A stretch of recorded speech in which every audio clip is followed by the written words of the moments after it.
is we'll grab a bat, okay, and what we'll do is this. We'll ask them to put their hands right at their hip, okay? We'll put the bat there and we'll lock it in right on their hip and make them with their front arm stay right there.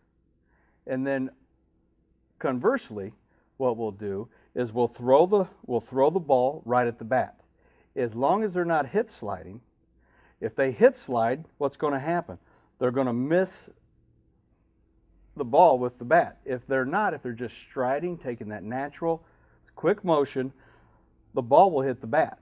Now, obviously, a coach or somebody or another student athlete or what have you working with you might not hit the bat all the time. That's okay. That's why we don't use baseballs on this drill. That's okay. But we're still reinforcing, am I hip sliding? Am I taking my hip and doing that dance movement? All right? Or am I locked in, making sure that I'm rotating around it? And all we're doing is asking them is just go forward, don't move. Go forward, don't move. Go forward, don't move. Along with the hip slide, why is hip slide bad? Why can't that happen? I can see Jimmy or Johnny or Sally, they have a little bit of a hip slide and they hit the ball really hard, coach. Well, what happens when you hip slide is this. As you throw that hip forward, like all of us here on earth as humans, our head is going to follow the largest weight distribution in which we just moved, our movement. I.e., when you start walking, your head follows that right foot that just went forward. So as you take that hip slide, your head's going to follow, which means your eyes are moving, which means you're creating a situation where the ball is coming faster at you than what it really is propelled at you, because your eyes are moving forward, creating an optical illusion, allowing the ball to come on you quicker. And really the biggest problem as you hip slide is this. When you hip slide and your head comes forward, you create a situation what's called a lockup.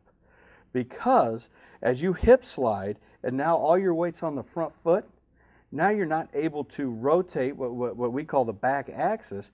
You're not ready to rotate around the ball or through the ball. What you're doing is coming around the ball because your head is going to follow your weight distribution to your front side, and it's never ever going to allow you to clear your hips and allow you to swing around your core. You're going to swing through and out the ball, which was going to allow for you to come over the ball, which is, quite frankly, if you take a look at that swing, as I come around the ball, I'm sure most of us will never want to teach anybody to hit that way.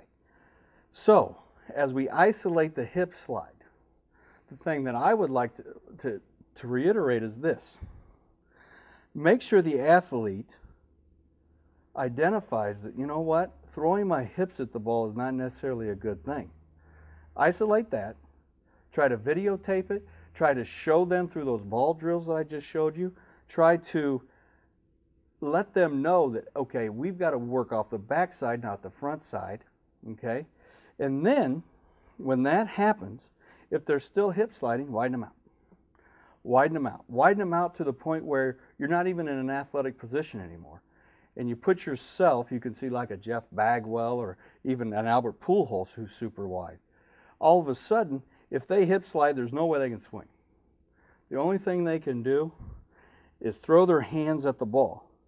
And in all reality, that's what we're trying to create. Take a couple of these drills, isolate hip slide, don't let that problem occur.